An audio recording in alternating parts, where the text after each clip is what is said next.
नमस्कार। हर खबर हरियाणा में आपका स्वागत है। मैं हूं आपके साथ भावना त्रिपाठी। रुक करेंगे प्रदेश की तमाम बड़ी खबरों की ओर। पदक विजेता हरविंदर को प्रधानमंत्री नरेंद्र मोदी ने फोन करके बधाई दी। हरविंदर ने बताया कि प्रधानमंत्री ने करीब 15 मिनट तक 5 खिलाड़ियों से बातचीत की। सबसे पहले उनका ही नंबर आया था। उन्होंने देश के लिए पदक जीतने के लिए बधाई दी। इसके साथ ही कहा कि आपने पहले टोक्यो और अब पेरिस ओलंपिक में पदक जीतकर देश का मान बढ़ाया है। अब आपने पहले कांस्य और अब स्वर्ण पदक जीता, तो इसका अनुभव कैसा रहा? साथ ही प्रधानमंत्री ने सवाल पूछा कि बड़े मुकाबलों के समय जो दबाव होता है उसे किस प्रकार से दूर करते हैं। उन्होंने प्रधानमंत्री को बताया कि खेलते समय उनका पूरा ध्यान अपने लक्ष्य पर होता है। उन्होंने मन में सोच रखा था कि स्वर्ण जीतना है और अंतिम मुकाबले तक यही सोच रखी हुई थी। इसके बाद उन्होंने प्रधानमंत्री का धन्यवाद किया।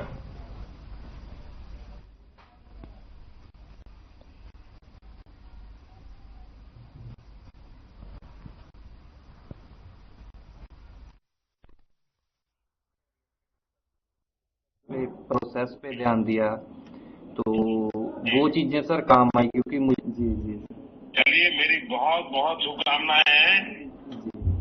बहुत बहुत धन्यवाद। फोन पे सचिन भी है, धर्मवीर भी है, प्रणव भी है, कपिल भी है, हरविंदर जी भी है। जी सर। तो आप सबने नमस्कार सर, मैं हरविंदर सिंह बात कर रहा हूँ।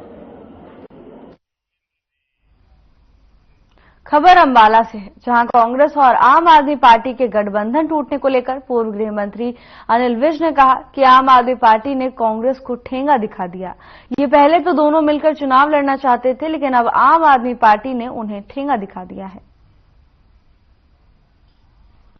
पार्टी और कांग्रेस पहले तो एक दूसरे से मिलकर लड़ना चाह रहे थे, लेकिन आज पता लगा है कि आम आदमी पार्टी ने ठेंगा दिखा दिया कांग्रेस को और उन्होंने अपनी लिस्ट जारी कर दी।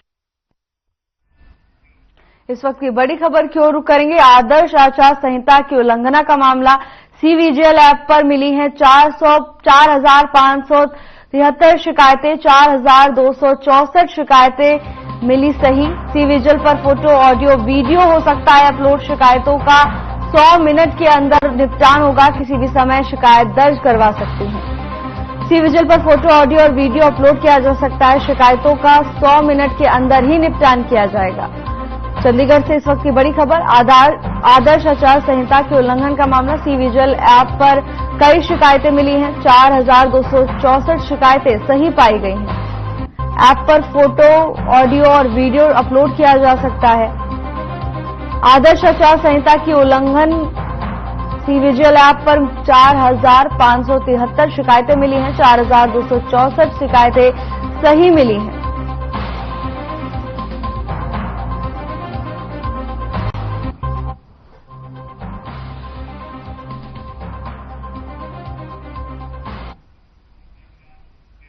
यमुनानगर विधानसभा से इनेलो बसपा गठबंधन प्रत्याशी दिलबाग सिंह ने नामांकन दाखिल किया है।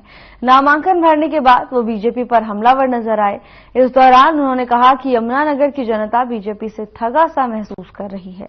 लोग अब मन बना चुके हैं कि वो बीजेपी को वोट नहीं डालेंगे। आपको बता दें कि यमुनानगर विधानसभा से दिलबाग ने पहले नामांकन दाखिल किया।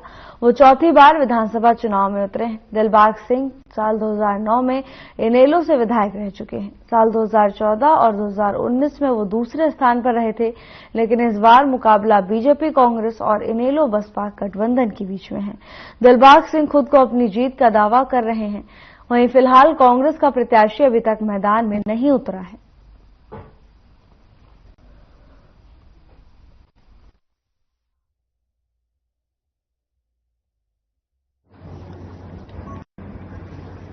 मुझे लगता है कि आज हमारा पूरा स्टेट जो है वो महंगाई से और करप्शन से तंग है, क्योंकि पिछले 10 साल से हमारे देश प्रदेश में बीजेपी की सरकार है और लोगों को झूठे वादे करके लोगों की वोट ली और लोगों को लगता है कि वो ठगे हुए महसूस कर रहे हैं।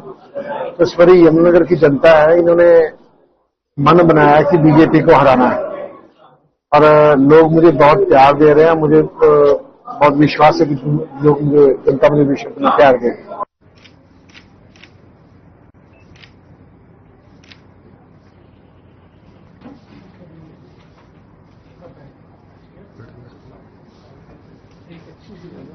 कर लिए।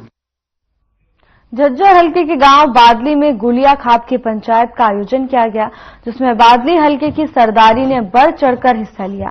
बता दें कि गुलिया खाप ने अजीत गुलिया को अपना उम्मीदवार मैदान में उतारा है। गुलिया खाप के प्रधान ने मंच के माध्यम से अजीत गुलिया का नाम लिया और बादली हलके की सरदारी ने अजीत गुलिया का समर्थन भी किया और कहा कि गुलिया खाप आजाद उम्मीदवार का चुनाव प्रचार प्रसार भी करेगी। जहां खाप की जरूरत पड़ेगी वहां खाप अजीत के साथ खड़ी है। गुलिया चौपसी पर आजाद उम्मीदवार का नाम लेते हुए एकदम कार्यकर्ताओं में जोश उमंग उमड़ गया। वहीं आजाद उम्मीदवार अजीत गुलिया ने मीडिया से रूबरू होते हुए गुलिया खाप का धन्यवाद किया और कहा कि सदैव अग्रणी रहूंगा। जो गुलिया खाप ने मुझ पर जो भरोसा जताया है उस पर वो खरा उतरेंगे।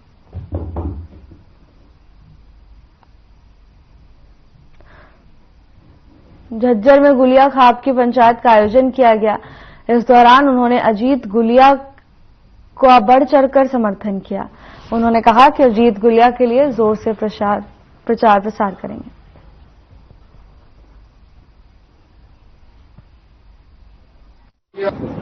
आदरणीय जनता, मैं आपको आशीर्वाद दिया मेरे पास वैसे कोई समझ नहीं है, मेरे पास कोई समझ नहीं, मेरे को इतना बड़ा आसान है। मेरे भाई लोग मेरी खाप और मेरे भाई दो के मैं है, मेरे भाई है, मेरे भगवान है जो इतना बड़ा आशीर्वाद दिया है। अरे भाइयों ने इतना चेक किया है, मेरे पास धन्यवाद के अलावा कोई समझ ही नहीं। टिकट मांग रहे थे, टिकट नहीं मिल रही, लेकिन टिकट मेरे भैया ने दे दी। इसी का सिर्फ के लिए जीते ठेकेदार उम्मीदवार है, लेकिन मिशन 2024 36 बिरादरी का जन जन और गुलिया खाप का मिशन है। ये गुलिया खाप के अध्यक्ष सुनील ने और हजारों की संख्या में नौजवान, हमारे पूजनीय बुजुर्ग, हमारे भाई, हमारे साथी, हमारे सहयोगियों ने जीत के ठेकेदार के रूप में अपना जनप्रतिनिधि चुनने के लिए विश्वास जताया है और जीतते। और हम तो पात्र हैं, हमारी मालिक 36 बिरादरी गुलिया खाप और बादली विधानसभा से जोड़ी फजार कर आग्रह करते हैं। ये चिड़ियाघर नहीं है, न ही कोई सर्कस का शो। ये चबूतरा जो है इन्हें ऐतिहासिक फैसले लेने के लिए ही बनाया गया और इस चबूतरे के अंदर हमारी खाप की आस्था है और हमारी खाप की पीड़ा थी। हमारी खाप को लंबे टाइम से जिस प्रकार से राजनीतिक दलों ने, सभी दलों ने और विशेष रूप से बीजेपी और कांग्रेस ने जिस प्रकार से इनको आउटवे में रखा, तो उससे लोगों के अंदर गुस्सा था और हमारे जो है जीते भाई ने हिम्मत दिखा है। ये काफी वो करीब थे किसी दल के विशेष जो है राजनीतिक परिवार के और बिजनेसमैन भी है, लेकिन इन्होंने सभी चीजों को जो है ना साइड में करके निर्भय हो गए। निर्णय लेना पड़ेगा, एक आदमी होना चाहिए, ये होगा ना। और ये सारी बूंद मेरे ऊपर बन गई, अपने में से अपने। रतिया में बीजेपी के उम्मीदवार सुनीता दुग्गल के नामांकन के दौरान प्रदेश के मुख्यमंत्री नायब सैनी, राज्यसभा सांसद सुभाष बराला सहित बीजेपी के नेता पहुंचे। इस दौरान मुख्यमंत्री ने रोड शो भी किया। अपने संबोधन में सीएम सैनी ने कांग्रेस पार्टी पर जमकर निशाना साधा और बीजेपी के 10 साल के कार्यकाल की उपलब्धियां गिनाई।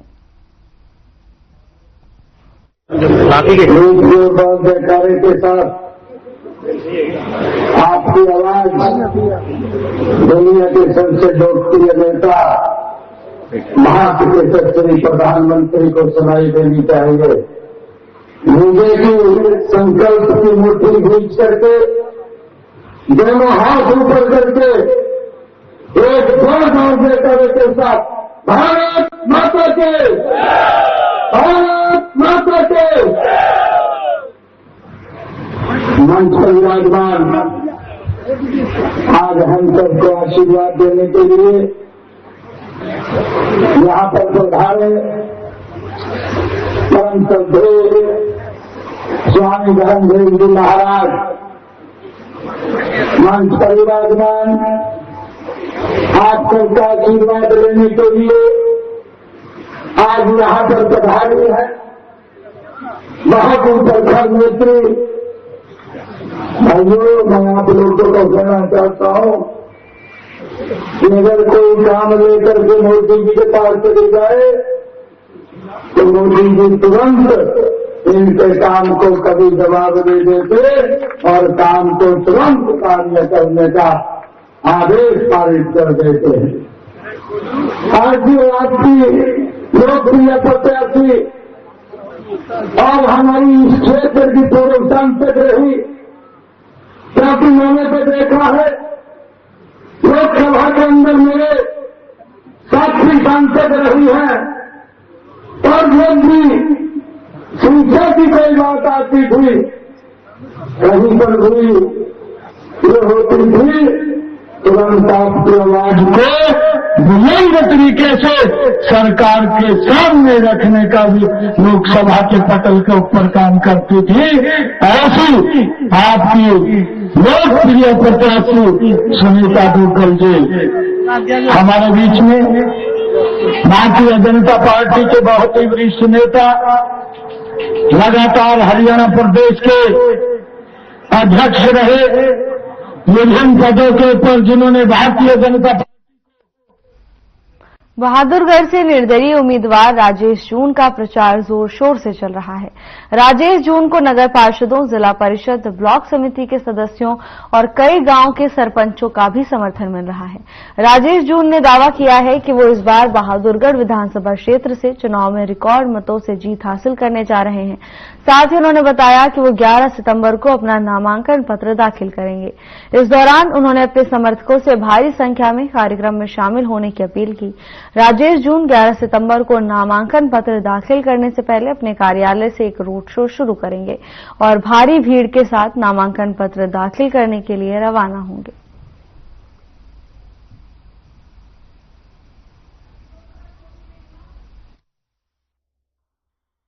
मेरी आपसे अपील है कि जैसा कि आप सबको पता है कि इस कांग्रेस पार्टी की तरफ से एक राजा इलेक्शन लड़ रहा है, एक जनता का बेटा इलेक्शन लड़ रहा है। मेरी आपसे अपील है, मैं परसों 11 सितंबर को अपना नामांकन भरने जा रहा हूं। हम पर्चा भरने जाएंगे, यहां से 9:30 बजे इकट्ठे होकर 9:15 बजे 10 बजे यहां से निकल लेंगे। आप सबसे मेरी हाथ जोड़कर अपील है, आप सब अपने साथियों के साथ, अपने परिवार के साथ, सबने मेरा हौसला बढ़ाने के लिए, मुझे आशीर्वाद देने के लिए, मुझे विधायक का आशीर्वाद देने के लिए आपने सबने हाथ जोड़कर विनती सब आज समझ आ रहा है। आप देख रहे हैं कि एक एक करके जब जैसे ही मेरे से 5 साल पहले मेरे से वादा किया, मेरे से काम लिया, फिर मेरे को टिकट नहीं दी गई, इस बात का दुख मानते हुए आज गांव के सरपंच, ब्लॉक समिति के मेंबर, बहुत सारे हमारे पार्षद साहब, बहुत लोगों ने मुझे समर्थन दे दिया है। जितनी वोट मुझे टिकट मिलने से मिलनी थी उससे भी ज्यादा वोट आप लोग मुझे देने जा रहे हैं।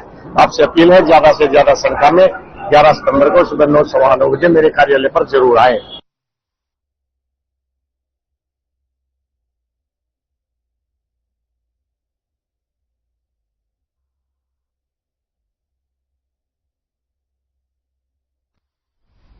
रोहतक से लोकसभा सांसद दीपेंद्र हुड्डा ने बीजेपी पर जमकर निशाना साधा। दीपेंद्र हुड्डा ने बयान देते हुए कहा कि बीजेपी की सरकार के कार्यकाल में अपराध और क्राइम रेट में हरियाणा नंबर 1 बन गया है। दीपेंद्र हुड्डा ने साथ ही कहा कि इस बार प्रदेश में कांग्रेस की सरकार बनने जा रही है। प्रचंड बहुमत के साथ प्रदेश में भूपेंद्र हुड्डा के नेतृत्व में सरकार बनेगी।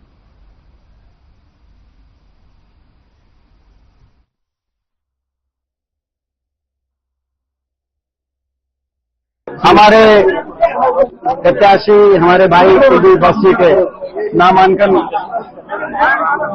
पर्चा भरवाने के कार्यक्रम में पहुंचे, जो लोगों का जोश ये बता रहा है कि बादली विधानसभा क्षेत्र कांग्रेस पार्टी की झोली में जा रहा है। बादली विधानसभा क्षेत्र से एक एक वोट हरियाणा में बदलाव के लिए चौधरी भूपेंद्र सिंह हुड्डा जी के नेतृत्व में कांग्रेस पार्टी की सरकार को बनवाने के लिए बादली विधानसभा क्षेत्र की छत्तीस बिरादरी मतदान करेगी। 10 साल भाजपा ने जो हर वर्ग का एक अपमान किया, हर वर्ग का तिरस्कार किया, और मैं अगर किसी को राजनीतिक में अपना आदर्श मानता हूं, जिनकी नेक नीति और शराफत, तो मैं अपने नेता, अपने भाई दीपेंद्र हुड्डा जी को मानता हूं। और मैंने इनसे बहुत कुछ सीखा है। और मैं एक बहुत गर्व से एक चीज कहता हूं कि इनसे साफ सुथरा, इनसे अच्छा और इनसे नेक दिल जो हर व्यक्ति की, एक छोटे से व्यक्ति को भी किसी को नाराज करके नहीं चल सकते, उसका नाम दीपेंद्र हुड्डा जी है। और इस हरियाणा के, मैं आज भी कह रहा हूं, मेरे नेता हैं।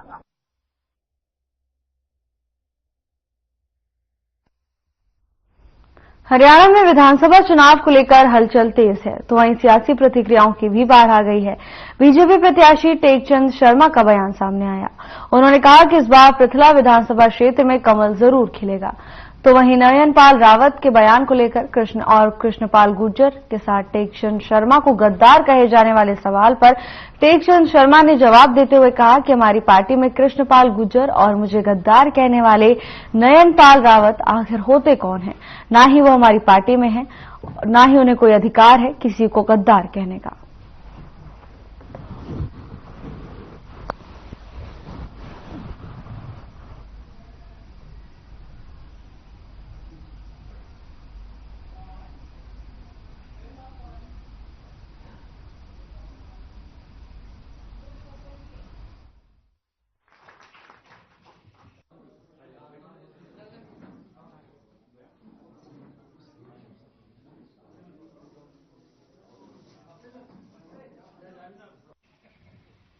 आज एक बात अनाउंस कर दूं, विधायक बनते ही हर हालत में यहाँ एक डिस्पेंस। कांग्रेस ने प्रत्याशियों की दूसरी लिस्ट जारी कर दी है। थानेसर विधानसभा सीट से कांग्रेस पार्टी ने अशोक अरोड़ा को प्रत्याशी बनाया है। अशोक अरोड़ा के आवास पर बधाई देने वालों का जमावड़ा लगा हुआ है। अशोक अरोड़ा ने कहा कि मैं पार्टी के वरिष्ठ नेताओं का आभार व्यक्त करता हूं, जिन्होंने मुझे यहां से प्रत्याशी बनाकर थानेसर विधानसभा की जनता के बीच में भेजा है। इसके साथ ही उन्होंने कहा कि बीजेपी पर भी जमकर निशाना साधा।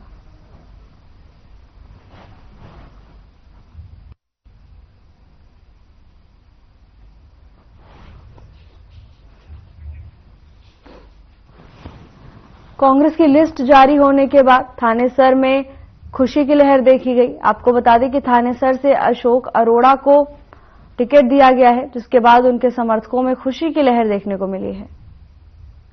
तो वहीं कांग्रेस प्रत्याशी ने बीजेपी पर जमकर निशाना भी साधा। अशोक अरोड़ा को टिकट मिलने के बाद उनके समर्थकों में खुशी की लहर देखने को मिली। सभी एकजुट होकर ढोल नगाड़ों की थाप पर नाचते हुए दिखाई दिए। तो वहीं सभी ने मुंह मीठा कर खुशियां मनाई।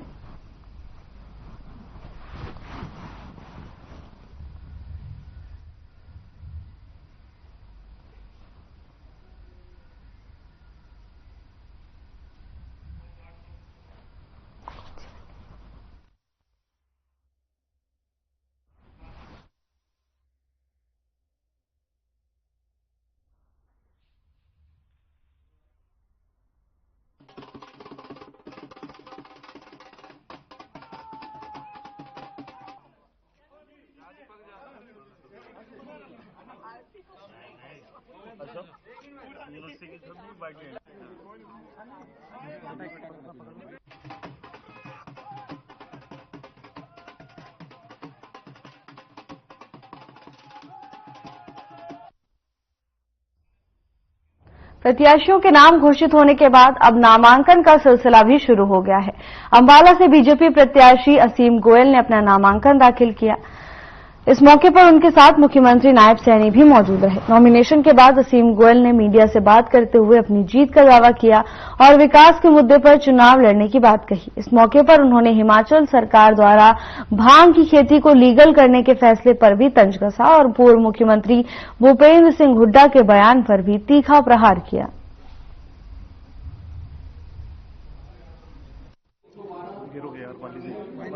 हिमाचल का वो हाल है कि अपने मंत्रियों के घरों के आगे भांग के स्टॉल लगवा देंगे बेचने के लिए। जिस प्रकार से इन्होंने ये फ्रीबीज का एक कॉन्सेप्ट, आप देखिए चाहे कोई भी सरकार है, इस प्रकार से जब ओवरबर्डन्ड आप एक केवल लोगों को लोक लुभावन घोषणाओं के नाते आगे बढ़ाने का काम करते हैं और वो चीजें खराब होती हैं, उसका नुकसान आपको देखने को मिलता है। आज वो भांग की खेती करने की बात करते हैं और कल को वो अपने हर मंत्री के आगे भांग का कोटा भी फिक्स कर देंगे कि मंत्री बनना है, विधायक बनना है, टिकट लेना है तो इतनी भांग आपको बेच के आनी ही पड़ेगी।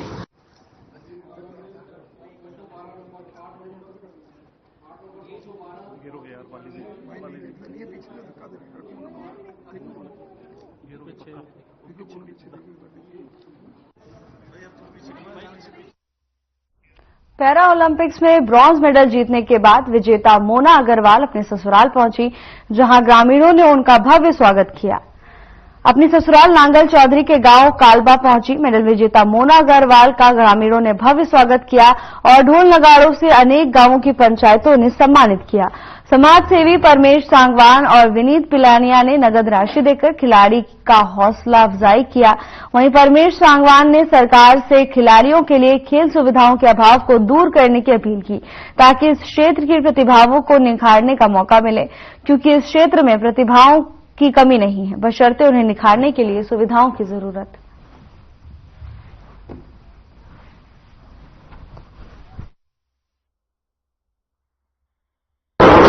बहुत अच्छा लग रहा है मुझे, ऐसे लग रहा है जैसे इस गांव के लिए कोई जश्न का माहौल।